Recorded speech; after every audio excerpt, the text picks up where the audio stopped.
বিশ্বনবী বলছেন, যে ঈমান ইহতেসাবের সঙ্গে 30টা রোজাকে রেখে নিল বা 29টা, তার বিগত জীবনের অনেক গুনাহ মাফ হয়ে যাবে। কোন মুফাসসিরিন বলছেন সমস্ত গুনাহ মাফ হয়ে যাবে। আর কি বলল, কিয়ামাল লাইলি বলতে মানে তারাবি যে পড়লো 8 রাকাত, প্রতিদিন কামাই করলো না, কোয়ান্টিটি রেখে দিল। আর কিয়ামাল লাইলাতুল কদরে, লাইলাতুল কদর গুলোকে যে জাগলো, আল্লাহ নবী বলছেন গুফিরা লাহু মা তাকাদ্দামা মিন জামবি, তার পূর্বে যত গুনাহ আছে সব মাফ হয়ে যাবে। আবার কারো কারো সব নয়, মিন জামবি বলতে অনেক গুনাহ মাফ হয়ে যাবে। এখন সহজ ভাষাতে দুটি কথা বলি। রবিবার থেকে রোজা শুরু, যেদিন রোজা শেষ হবে ঈদের নামাজ পড়ে নিব, গোটা মাসটা রোজা রেখে নিব, জীবনের গুনাহ মাফ। আলহামদুলিল্লাহ বলতে ইচ্ছা করলো না? দেখেন কত খুশি হয়ে গেছেন আপনারা। আমি আরেকবার বলছি, কে বিড়ি ধরিয়ে দিয়েছে, বিড়ির গন্ধ আমি নিতে পারি না। আরে সুবহানাল্লাহ, পেছনেই কেউ বিড়ি ধরিয়েছে। ভাই যে বিড়ি খেয়েছিস বিড়িটা ফেল, আল্লাহ তোকে তৌফিক দেখ, জাহান্নামে গিয়ে বসে খাবি, ওখানে আগুনও পাবি বিড়িও পাবি। বিড়িটা ফেল। তোকে এখন বিড়ি খেতে মন গেল? ছি ছি ছি না, এখনো গন্ধ যেত না। এ ব্যাগ কার? আও বলে রেখে দিয়ে চলে গেছে নাকি? ভালো হলো, আমি একটা ব্যাগ পেয়ে নিয়েছি। হ্যাঁ না, বিড়ির গন্ধ একদম নিতে পারি না, এত কষ্ট হয়। এবার এখানে একটা যুক্তি কথা বলছি, রোজাতে গুনাহ মাফ, ঠিক আছে না? আর আল্লাহ রসুল বলেছেন, হাদিসটা বুখারী মুসলিমের হাদিস, পৃথিবীর কারো কাটার ক্ষমতা নাই, কোনো মুফাসসির, কোনো মাওলানা, কোনো মুফতি, কোনো বক্তা কাটতে পারবে না। এটাই হাদিস, এটাই ঠিক। তাহলে সারা বছর আর নামাজ পড়ে কি হবে? চালাও, চুরি করো, বাটপাড়ি করো, বেঈমানি করো, লুচ্চামি করো, রান্ডিগিরি করো, বেশ্যাগিরি করো, আর যেখানে পাবে ডাকাতি করো, সুদ খাও, লুটে লাও, লুটেরাও হয়ে যাও, যা পারবে তাই করো। আর পশ্চিম দিকে যখন রোজার চাঁদ উঠে যাবে, গোসল করে মসজিদ ঢুকে পড়ো, আর ঈদের নামাজ পর্যন্ত রোজা রেখে লাও, জীবনের গুনাহ মাফ। কি বলেন? কথা বলে না? হবে কি হবে না? আরে গুনাহ মাফ হবে রোজাতে? আপনি না বলছেন কেন? নতুন বুদ্ধি বার করছেন কেন? হবে মা, চালান, লুটালুটি শুরু করে দেন। হ্যাঁ, যে যাকে পারবে মার্ডার করে, ছিনতাই করে, টাকা পয়সা করে লাও, সুদ খেয়ে, আবার সামনে বছর রোজা রাখবে, মা সব ক্লিয়ার। বাস দেখেন, একটা হচ্ছে শর্ত, একটা হচ্ছে মাশরুত। যখন শর্ত চলে যাই তো মাশরুত অটোমেটিক চলে যাই। এই কথাটা বুঝতে পারছেন? ইজা ফাতা শর্ত ফাতা মাশরুত। এটা শর্ত কেমন, একটা উদাহরণ দিয়ে আপনারা আমার দিকে ধ্যান দেন। আপনারা বলেছেন যে মাওলানা আপনি রমজান মাসে আমাদের এই ওয়াক্তিয়া মসজিদে তারাবি পড়ান। আমার সঙ্গে কথা হলো, কি কথা হলো, যে 30 দিনের তারাবিটা আমি পড়াবো। আপনারা বললেন যে আপনাকে ইনশাআল্লাহ 30,000 টাকা দিব, যান খুশি হয়ে। তাহলে আমার ওয়াদা তারাবি পড়াবো, আপনাদের ওয়াদা টাকা দিব, দুজন ওয়াদাতে দায়বদ্ধ হয়ে গেলাম। আমি একটাও তারাবি পড়াইনি, একটাও পড়াইনি। ঈদের দিনে টাকা নিতে এসছি, যে আমার সেই 30,000 টাকাটা। তখন আপনাদের কমিটি বলছে আপনি যে তারাবি পড়াননি, আমি নাই ওয়াদা খেলাপ করছি, তোমরা কেন করো? হিসাব তো মিলছে না। আমি নাই বেঈমান হলাম তো তুমিও বেঈমান হয়ে যাবে আমার দেখা দেখে। তোমরা ইমানদার থাকো, টাকা দাও। আচ্ছা হবে? বলেন হবে? ওয়াদা আমি খিলাফ করেছি, এই জন্য আপনার ওয়াদা খিলাফ হচ্ছে না। আমি যখন নামাজটা পড়ালাম না, অটোমেটিক তখনই টাকাটা আমার বাতিল হয়ে গেল। ওই নামাজের ওপরে শর্ত ছিল, তেমনি রোজার দুটি শর্ত আছে, এটা আমরা খেয়াল করি না। আল্লাহ রসুলের ভাষাটা দেখেন, দুটি শর্ত আছে। বিসমিল্লাহির রহমানির রহিম, আমার আঙ্গুলের দিকে তাকান, হাতের দিকে। মান সামা রমাজান ঈমানাও। একটা শর্ত হলো ওয়াহিতেসাবা। এই দুটি শর্তের পরে নবীজি বলছেন গুফিরা লাহু মা তাকাদ্দামা মিন জামবি। যার রোজাতে ঈমান থাকবে, ইহতিসাব থাকবে, ওই রোজাটাতে গুনাহ মাফ হয়ে যাবে। এটা কি বলেন? কি পানি? আপনারা বললেন পানি, আমি মুখে দিচ্ছি, আমি জানি এটা পানি নাকি। এটা যদি আমি বলি শরবত, তাহলে আপনারা চোখে দেখতে পেয়েছেন না, কিন্তু চিনি মিশানো আছে। কথাটা বোঝাতে পারলাম? চোখে দেখতে পেয়েছেন না, কিন্তু চিনি মিশানো আছে। তা ওই রকম ধরনের রোজাতে দুইটা জিনিস মিশানো থাকবে, তবেই তার নাম রোজা হবে। যে জিনিসে দুটো জিনিস নাই, যে পানিতে চিনি নাই, লেবুর রস নাই, ওটা শরবতই নয়, ওটা শরবতই নয়, ওটা শরবতই নয়। যে রোজাতে দুটো জিনিস নাই, যে রোজাতে দুটো জিনিস নাই, যে রোজাতে দুটো জিনিস নাই, ওটা রোজাই নয়, ওটা রোজাই নয়, ওটা রোজাই নয়। কথাটা বোঝাতে পারলাম? এবার সেই দুটো জিনিস শুনেলেন, একটা হলো ঈমান, একটা কি হলো? ঈমান। আমরা সকলে বলি একটা কি হলো? ঈমান। সেই ঈমানটা কেমন? আমি যে রোজা, আজকে রবিবার, শনিবার দিন চলে গেল, পশ্চিম দিকে সূর্য চাঁদ উঠে গেল, রোজার আমাদের আনন্দ এসে পৌঁছে গেল। আমি গোসল টোসল করে পরিষ্কার পরিচ্ছন্ন হয়ে এবার ঢুকলাম রোজা রাখার জন্যে। উদ্দেশ্য আমার এটাই, রোজা রাখবো, জীবনে যত গুনাহ করেছি সব আল্লাহর কাছে মাফ করিয়ে নিব। এই উদ্দেশ্যে আমি মসজিদে ঢুকে গেলাম। এবার আমি মাগরিব পড়লাম, আমি তারাবির সালাত পড়লাম, আমি বাড়িতে গিয়ে রেস্ট করলাম, আমার বিবি ভোরে উঠিয়ে দিল, আমি সাহারি ভাত খেয়ে নিলাম, আর আমি কিছু খেলাম না, মসজিদে ফজর পড়লাম, ঘুরছি ফিরছি, আমি রোজাদার, আমার গুনাহ মাফ হবে, এই নিয়তে রোজা শুরু করেছি। এখানে ঈমানটা কি? এই জায়গার ঈমান হচ্ছে আমার গুনাহ মাফ হবে, এই কথা বললে হবে না। মনে মনে 100তে 100 ইয়াকিন রাখতে হবে, আমার গুনাহ মাফ হবে। কার হলো না হলো আমার দেখার দরকার নাই, আমারটা মাপ হবে। 100% ইয়াকিন রাখতে হবে আল্লাহর উপরে, বিশ্বাস রাখতে হবে আল্লাহর উপরে। হাদিসে কুদসির মধ্যে আছে, আল্লাহ তাবারক ওয়া তাআলা বলেন, তার সঙ্গে মানুষ যেমন ধারণা রাখবে, আল্লাহ তার সঙ্গে সেরকম ব্যবহার করবে। কেউ যদি ধারণা করে আল্লাহ মাফ করতেও পারে, নাও পারে।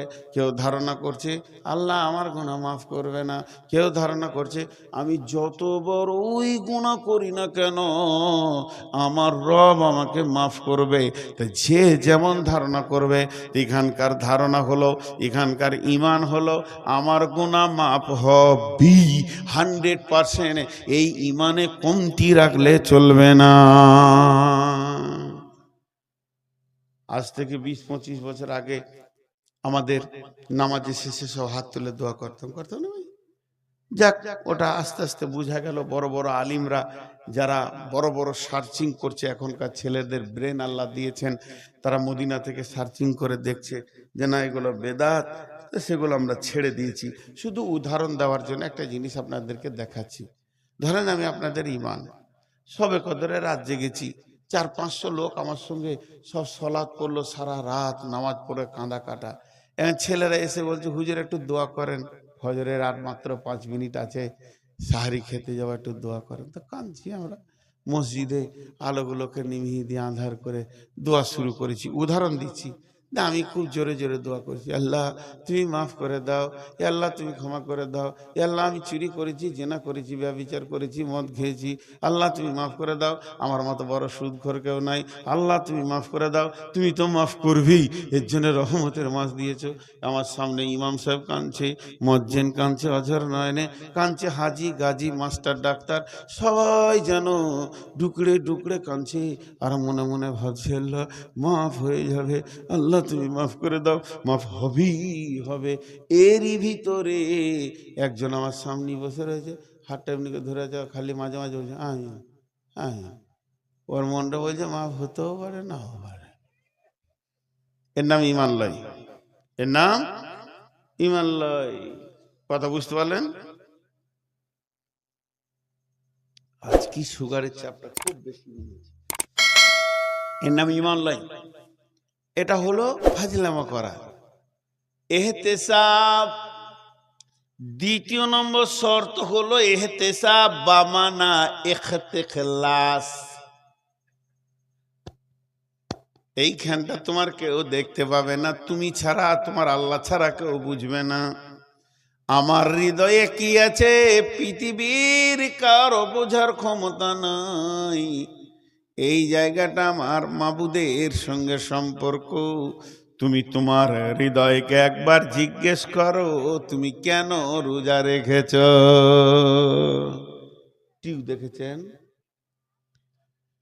বাইসাইকেলের টিউ দেখেছেন?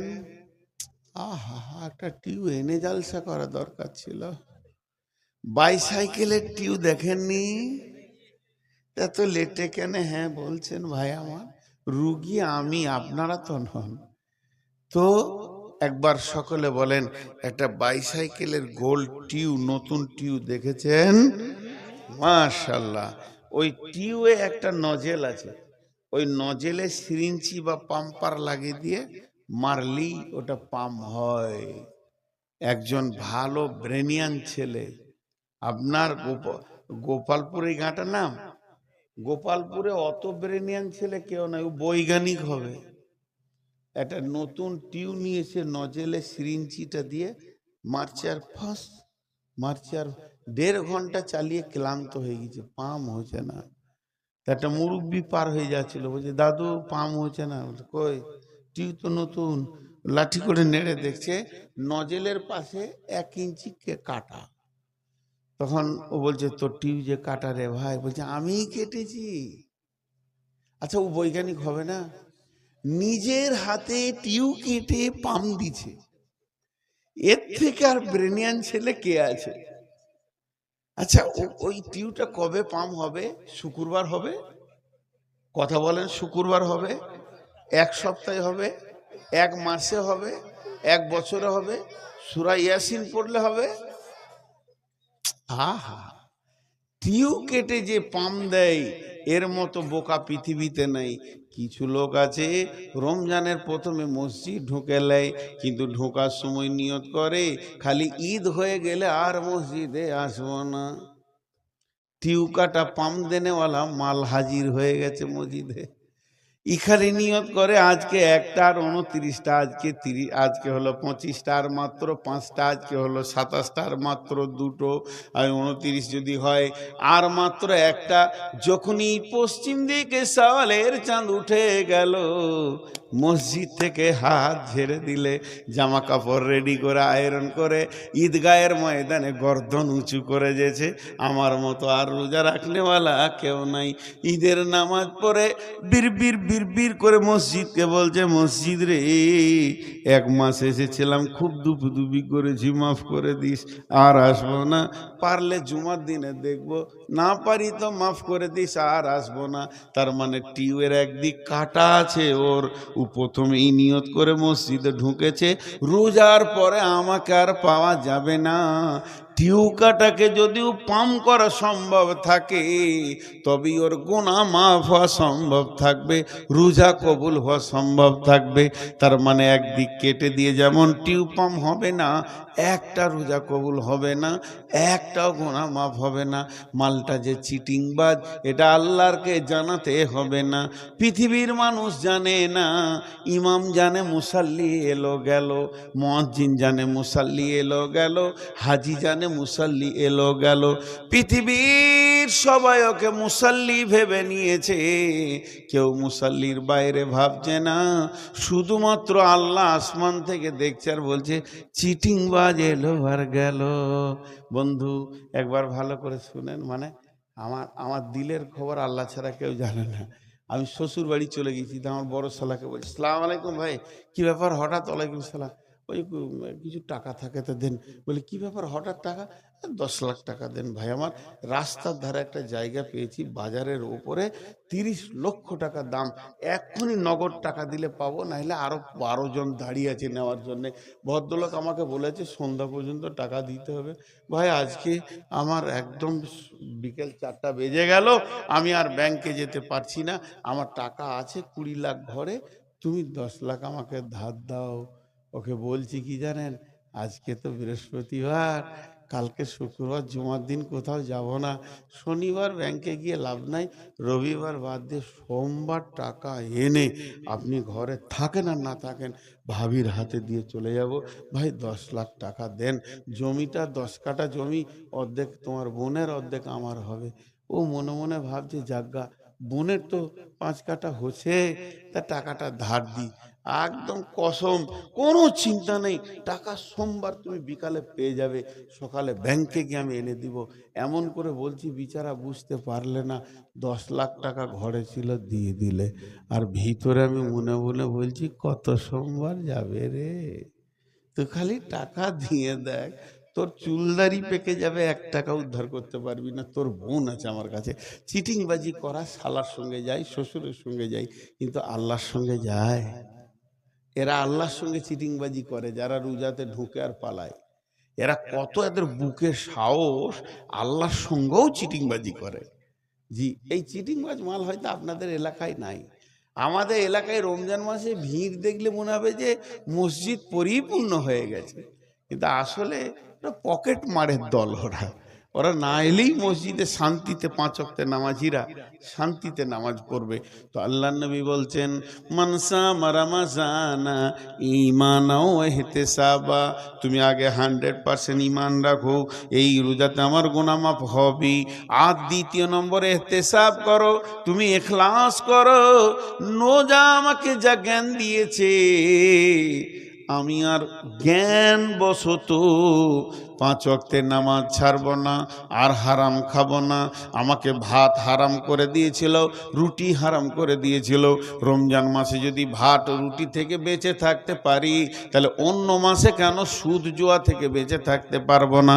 আমার হালাল বিবিটাকে আল্লাহ তাবারাক ওয়া তাআলা রমজান মাসে আমার জন্য হারাম করে দিয়েছিল, নিজের পরিচিত বিবিটা থেকে যদি বেঁচে থাকতে পারি, রমজান পার হয়ে গেলে পরের মেয়ের কাপড় ধরে টেনে লাভ হবে না। আল্লাহ তাবারাক ওয়া তাআলা বলছেন, নবীজি বলছেন, তুমি যদি ঈমান আর ইহতিসাব, একটা হলো গুনাহ মাফ হবেই, আর একটা হলো জ্ঞানবশত আর গুনাহ করব না, এই নিয়তে রমজান মাসে যদি ঢুকে যাও, তোমার সুসংবাদ হচ্ছে জীবনের গুনাহ মাফ। ভাইয়া, আপনারা যেভাবে বসে আছেন তাতে আমাকে আরো চালাতে হয়, কিন্তু গত পরশুদিন, কালকে জালসা ছিল না, বকতে বকতে মাথাটা দুবার ঘুরে গেছে। এই সপ্তাহতেই সুগারের চাপটা বেশি, যে এটা আল্লাহ দেওয়া, বাস আল্লাহ দিয়েছেন, শরীরে আছে। এখন দুটি কথা মসজিদ নিয়ে বলবো, রমজানের পাঠটা শেষ করে দিলাম এখান থেকে। তো আল্লাহ আমাদেরকে রোজা রাখিয়ে মুত্তাকি বানিয়ে নেন, মুত্তাকি বানিয়ে নেন। আর এই মুত্তাকি থাকতে গেলে সারা জীবন আমাদের মধ্যে 10টা গুণ থাকতে হবে। এই 10টা গুণ খালি তর্জমা করে দিয়ে তারপরে মসজিদ নিয়ে 2 মিনিট কথা বলে আমি পুরা 1:15 ছেড়ে দিব। মাত্র 15 মিনিট আপনাদের কাছ থেকে আমি ক্ষমা চেয়ে নিচ্ছি 2 ঘন্টা থেকে। বিসমিল্লাহির রহমানির রহিম। লাইসাল বিররা আন তুওয়াল্লু উজুহাকুম কিবালাল মাশরিকি ওয়াল মাগরিবি ওয়ালাকিন্নাল বিররা মান আমানা বিল্লাহি ওয়াল ইয়াউমিল আখিরি ওয়াল মালাইকাতি ওয়াল কিতাবি ওয়ান নাবিয়্যিন ওয়া আতাল মালা আলা হুব্বিহি যাবিল কুরবা ওয়াল ইয়াতামা ওয়াল মাসাকিনা ওয়া ইবনাস সাবিলি ওয়াস সাইলিনা ওয়া ফির রিকাব ওয়া আকামাস সালাতা ওয়া আতাজ যাকাতা ওয়াল মুফুনা বিআহদিহিম ইযা আহাদু ওয়াস সাবিরিনা ফিল বাসাই ওয়াদ-দাররাই ওয়া হিনাল বাস উলাইকাল্লাযীনা সাদাকু ওয়া উলাইকা হুমুল মুত্তাকুন। আল্লাহ তাবারাক ওয়া তাআলা বলছেন, রোজা তোদেরকে মুত্তাকি বানিয়ে দেবে। এই মুত্তাকি যদি তোদেরকে থাকতে হয় তাহলে শুধু পূর্ব পশ্চিমে মাথা ঠুকে দিলে হবে না, আল্লাহর ওপর ঈমান আনতে হবে, আখিরাতের ওপর ঈমান আনতে হবে, ফেরেশতার ওপরে ঈমান আনতে হবে, কিতাবের ওপর ঈমান আনতে হবে, নবীদের ওপর ঈমান আনতে হবে, মাল দান করতে হবে এবং সালাত আদায় করতে হবে, যাকাত দিতে হবে, ওয়াদা করলে ওয়াদা পূরণ করতে হবে, বিপদ আপদে আর আপনার কিনা জিহাদের ময়দানে ধৈর্য ধারণ করতে হবে। এই 10টা গুণ যার ভিতরে আছে, এই 10টা গুণে যে লোকটি গুণান্বিত, আমার আল্লাহ বলছেন উলাইকাল্লাযীনা সাদাকু, এরাই হলো প্রকৃত সত্য, ওয়া উলাইকা হুমুল মুত্তাকুন, এরাই মুত্তাকি। আমি আপনাকে একটা ফুল গাছ দিলাম, সেই গাছটাকে রাখবেন কিভাবে? টবে রাখতে হবে, পানি দিতে হবে, ছায়াতে রাখতে হবে, মরা পাতা ভাঙতে হবে, তাকে ছাঁটতে হবে, জোর সার দিতে হবে, তবেই সেটা থাকবে। তাহলে রোজা রাখলে মানুষ মুত্তাকি হয়ে যায়, মুত্তাকি আল্লাহ বানিয়ে নেন। এই মুত্তাকিত্বটাকে যদি রাখতে হয়, দীর্ঘদিন জিয়ে রাখতে হয়, দীর্ঘদিন বাঁচিয়ে রাখতে হয়, তো অন্য আয়াত বলছে তোকে আল্লাহর ওপর ঈমান আনতে হবে, আখিরাতের ওপর ঈমান আনতে হবে, কোরআনের ওপর ঈমান আনতে হবে, নবীদের ওপর ঈমান আনতে হবে, ফেরেশতার উপর ঈমান আনতে হবে, 5টা মাল দান করতে হবে, রোজা নামাজ পড়তে হবে, যাকাত দিতে হবে, ওয়াদা করলে ওয়াদা পূরণ করতে হবে এবং বিপদ আপদে তোকে জিহাদের ময়দানে ধৈর্য ধারণ করতে হবে। এই 10টা গুণ যার ভিতরে থাকবে, আমার আল্লাহ বলছেন ওই লোকটা হলো প্রকৃত মুত্তাকি। হারাম খারাপ, কাবা শরীফের নাম হচ্ছে হারাম শরীফ, কাবার নাম হারাম। মক্কাওয়ালারা জিজ্ঞেস করে হারাম হারাম, গাড়িওয়ালারা বলবে হারাম হারাম হারাম, আপনি হারামে যাবেন, তাহলে ওটা ভালো না খারাপ? এবার ভেজাল লেগে গেল, ওটা ভালো। এবার পৃথিবীর সব থেকে বড় ইবাদত হচ্ছে সালাত, এর থেকে বড় ইবাদত আর নেই। এটা আল্লাহ বান্দা বান্দা আল্লাহ হয়ে আছে, এখনো কোনো ফেরেশতা মাঝে ঢুকেনি। তো এই এই এই সালাতের প্রথম তাকবীরটার নাম কি? তাকবীরে তাহরিমা। সবাই বলেন তাকবীরে, বাংলায় বলেন হারাম তাকবীর। ওর নাম হারাম কেন হলো এবার বলেন? হারাম দিয়ে শুরু হলো নামাজ, আর শেষ হবে হালাল দিয়ে। কেন হারাম বলা হলো সবাই আপনারা জানেন, তাও বলে দিচ্ছি। আল্লাহ তাবারাক ওয়া তাআলা নবী বলতে চাইছেন, যখন তুমি ওই তাকবীরটা পড়বে, তাকবীরে তাহরিমা, তার মানে তোমার দুনিয়া চিন্তা হারাম হয়ে গেল, ঘর বাড়ি চিন্তা হারাম হয়ে গেল, তোমার কাছে আর কোনো চিন্তা থাকবে না। আবার যখন তুমি সালাম ফিরবে, তোমার জন্য সব হালাল হয়ে গেল। ছেলের চিন্তা, বিবির চিন্তা, সংসারের চিন্তা, কারবারের চিন্তা, ব্যবসা বাণিজ্য, চাষবাস, চাকরি বাকরি, সমস্ত চিন্তা হারাম। তাহলে মধ্যখানে কিছুক্ষণ আপনাকে পৃথিবী থেকে বিচ্ছিন্ন হয়ে যেতে হবে, পৃথিবীর কারবার থেকে বিচ্ছিন্ন হতে হবে, তাকবীরে তাহরিমা থেকে সালাম ফিরা পর্যন্ত। এবার বলেন ওই সময় আমার মনটা কেমন থাকবে? বলে ওই সময় মনটা থাকবে, সহিহ বুখারীর হাদিস আছে, আল্লাহর নবী বলছেন তুমি দেখো, তুমি মনে মনে চিন্তা করো আমি আল্লাহকে দেখছি। যদি তা না পারো, এত আপার লেভেলে যদি না যেতে পারো, এর থেকে লোয়ার আর একটা চিন্তা আছে, আমাকে আমার আল্লাহ দেখছে। এই ধ্যানই তোমাকে নামাজটা শেষ করতে হবে। এটাও তো আমার মনে থাকছে না।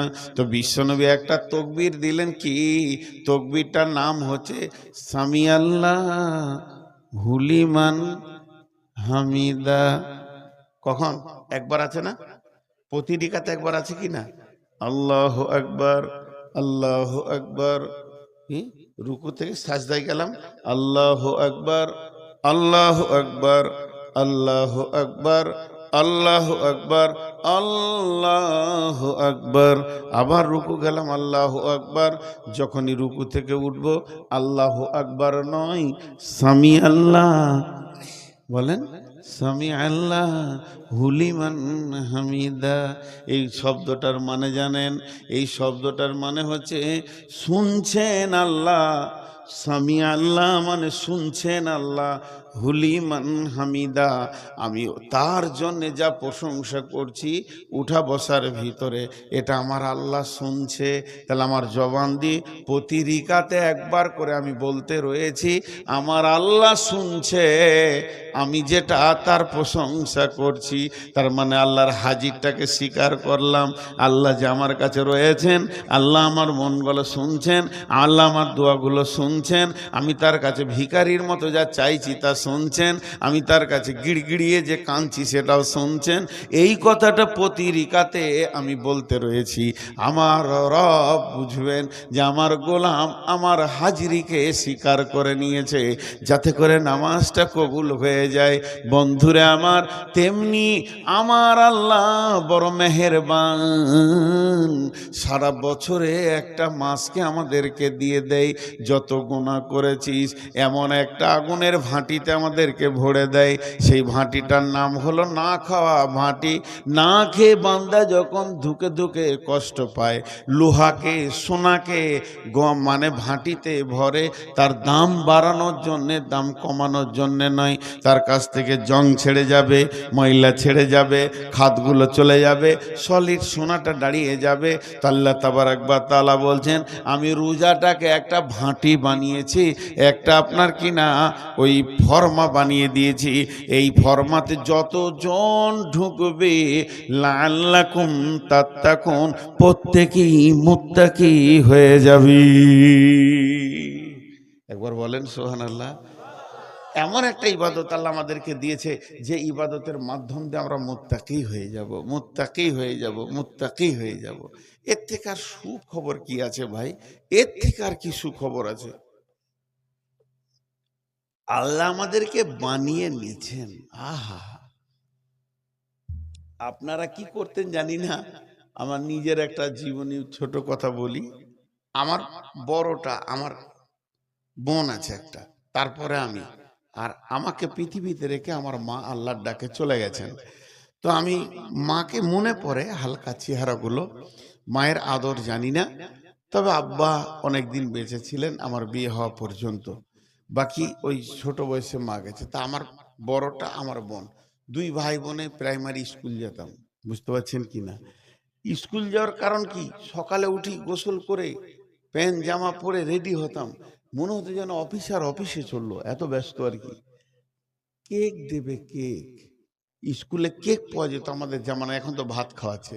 তো কেকটার লোভে সেই ছোট বর্ণ পরিচয় বইটা নিয়ে দৌড়তাম, আর ছুটির ঘন্টা একটু সাউন্ড পেলেই বই পড়ে থাকতো, মারতাম দৌড়। ওই বইটা আমার বোন কুড়িয়ে আনতো প্রতিদিন। এ ছিল জিন্দেগি, আনন্দ।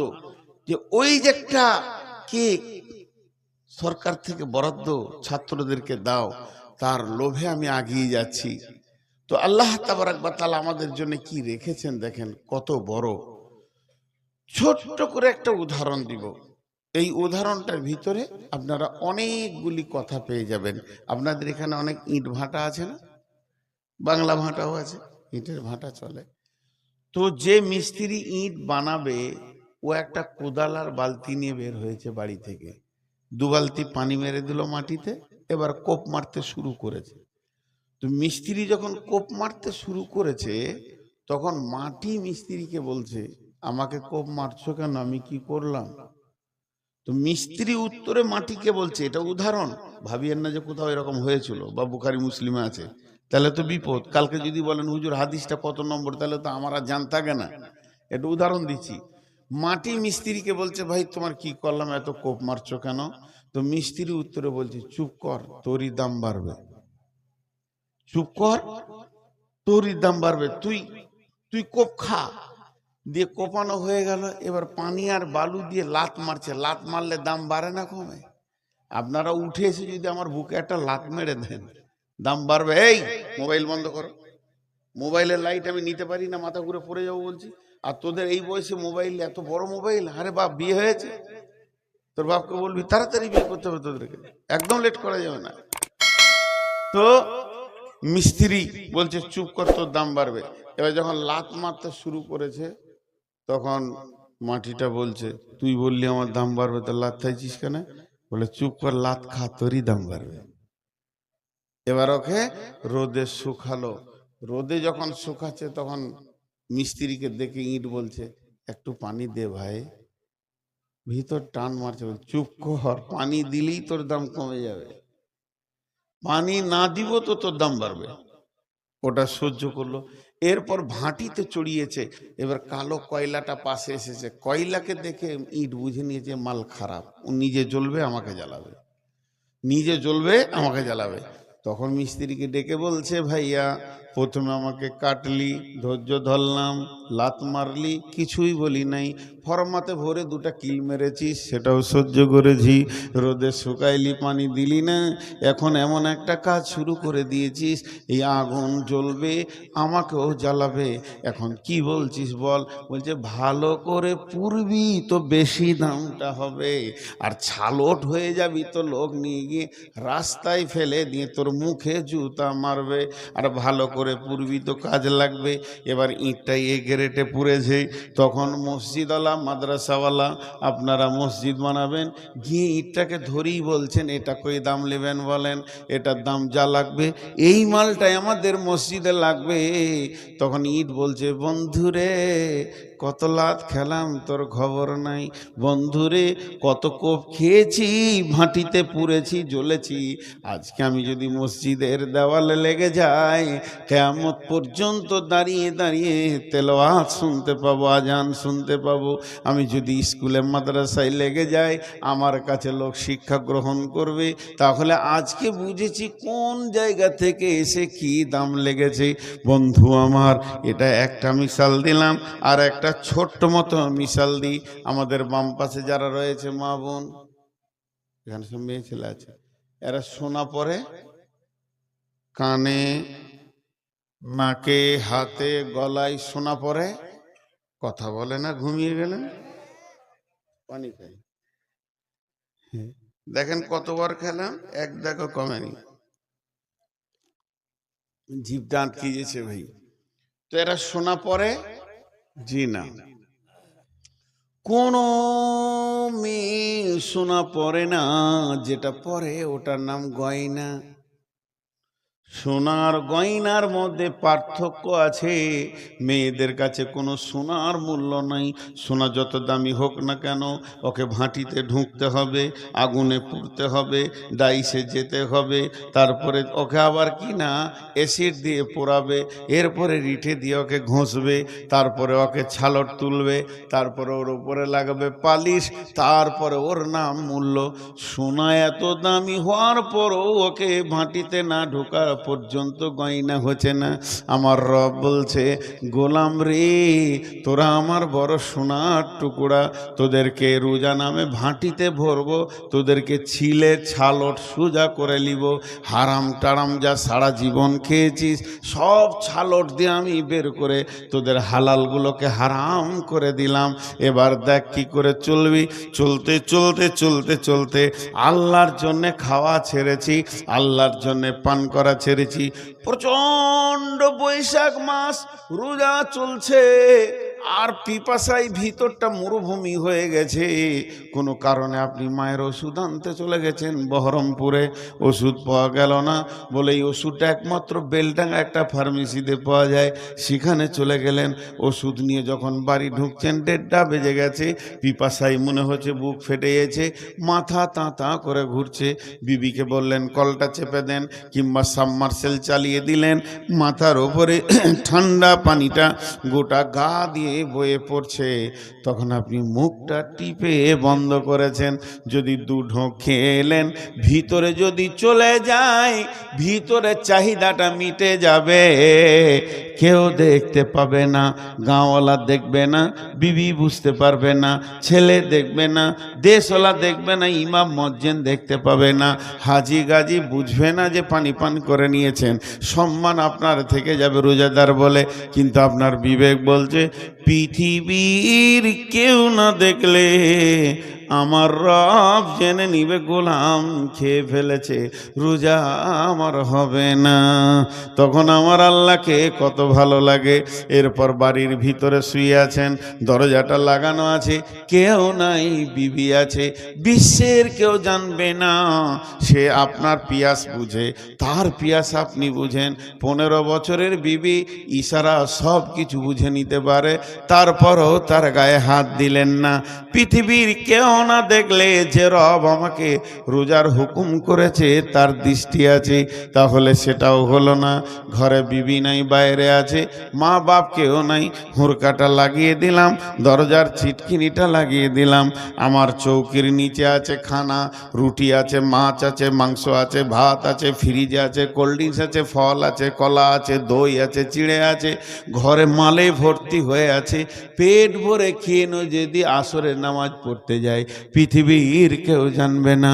শুধু মানুষ খায় না কেন, একমাত্র আল্লাহর ভয়ে খাই না।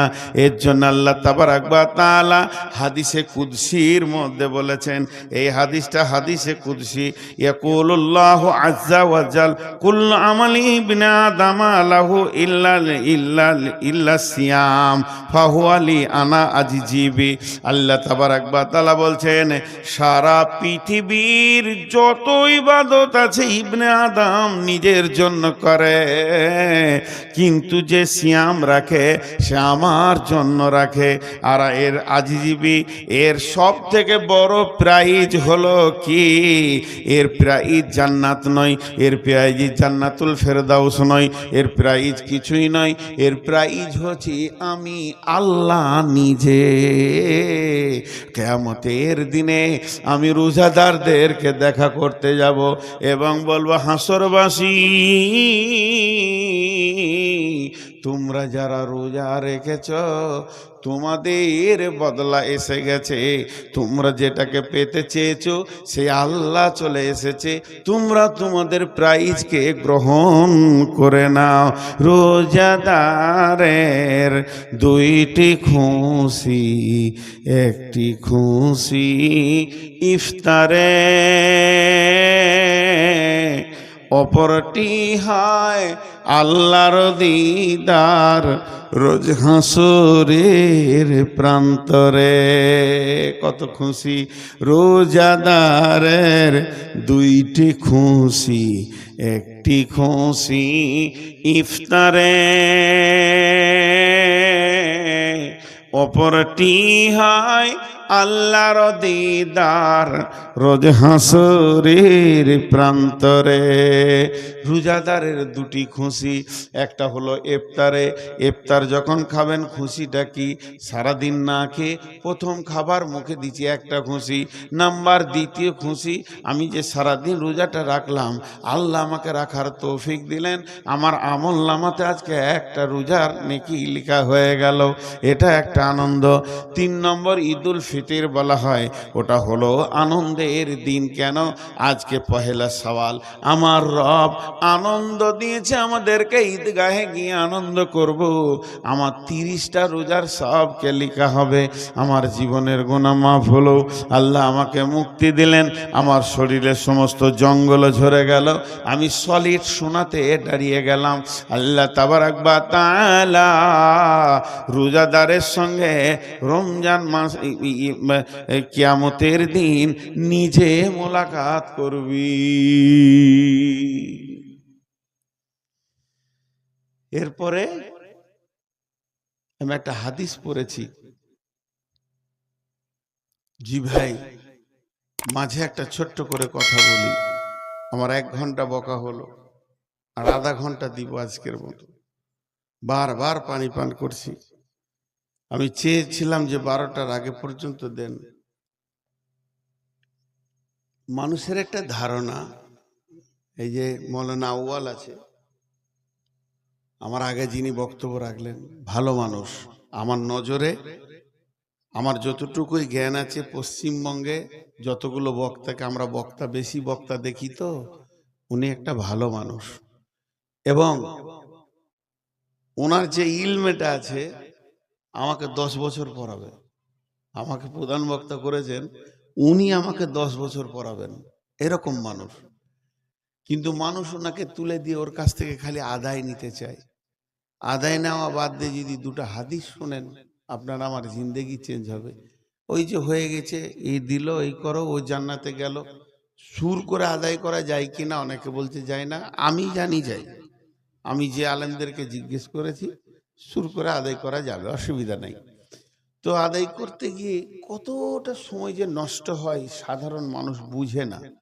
আর আপনার নামটা যদি দুবার নাই বলে চুপচাপ যদি নামিয়ে দেন, জি ভাই এই টাকাটা ধরেন, এটা একটা টাকা, ওইখান থেকে নিয়ে আসছেন আপনি, টাকাটা আমাকে দিচ্ছেন, দিয়ে বলছেন আমার আব্বা কবরে আছে, দোয়া করে দেন। 100 বার দোয়া চাইবেন, 100 বার, 100 বার, 100 বার, 100 বার। ঠিক আছে, ঠিক আছে, ঠিক আছে, ঠিক আছে, চাওয়া যায়, অসুবিধা নেই। একটা মুসলমানের কাছ থেকে দোয়া চাবেন না তো কি চাইবেন? গালগালের চাইবেন যে আমার খানিক খিস্তি করে দেন? দোয়া চাওয়া যায়। কিন্তু এর থেকে আর এক ধাপ আপারে আছে। কি আপারে আছে বলেন তো? আমার কাছে আপনি একটা মোবাইল কিনতে এসেছেন, বলছি এই মোবাইলটা 40,000, এই মোবাইলটা হচ্ছে 42,000, 2,000 টাকা বেশি, এর থেকে এটা অনেক গুণে ভালো, তো ভালোটাই আপনি নেবেন। দুটোই 40,000, এটা ভালো এটা খারাপ, ভালোটাই আপনি গ্রহণ করবেন। এবার ভালো একটা বলি, চুপচাপ টাকাটা টেবিলে দিয়ে বসে যান। কারণ দোয়া যাকে বলছে সে আপনার কি দুশ্মন ছিল? আল্লাহর সাথে কি আপনার ঝগড়া হয়ে আছে আমি বলে দিব যে আপনার বাপ জান্নাত যাবে? তার থেকে আপনি টাকা দিয়ে যদি বলেন আল্লাহ আমি 2,000 টাকা দিলাম, আমার আব্বাকে মাফ করে দেন, আল্লাহ বেশি খুশি হবে। আমার গোলাম আমার কাছে চেয়েছে, আমার গোলাম আমার কাছে চেয়েছে, আল্লাহ এটা খুশি হবে, আল্লাহর সাথে আপনার সম্পর্ক জুড়বে। তো ভাই চুপচাপ দিয়ে দেওয়ার মতো নিয়ামত কিছু নেই। চলেন আমি হাদিসটা নিয়ে একটু ব্যাখ্যা করি। পেছনে একটা লোক বসার জায়গা পায়নি, ওকে কিভাবে জায়গা দেবো? আমার চেয়ারটা দিব নাকি? অনেকক্ষণ দাঁড়িয়ে আছে, আবার বসতে যে দাঁড়িয়ে গেল, মাথাটা কাজ করছে না যে কোথায় এসেছি। অনেকক্ষণ দাঁড়িয়ে আছে, ও সেই হাঁচের টাওয়ারের মতো দাঁড়িয়ে আছে। আর এইদিকে এক মাল দাঁড়িয়ে আছে, ও মালটা যে কোথাকার আল্লাহ তাবারক ওয়া তাআলা জানেন। ওর বংশে কেউ বসে না কোথাও, ওর বাপ বসেনি, ওর দাদা বসেনি, তার বাপ বসেনি, তুই কেন বসবে? দাঁড়িয়ে আছে, খালি গা চুলকাইছে আর দাঁড়িয়ে আছে। আল্লাহু আকবার, আস্তাগফিরুল্লাহ। এখন আপনাদের সামনে হাদিসটা বলছি, শুনেন। বিসমিল্লাহির রহমানির রহিম। মান সামা রমাজানা ঈমানাও ওয়া ইহতিসাবা গুফির লাহু মা তাকাদ্দামা মিন জামবি ওয়া মান কামা কিয়ামাল লাইলি ওয়া মান কামা কিয়ামাল লাইলাতুল কদরি ঈমানাও ওয়া ইহতিসাবা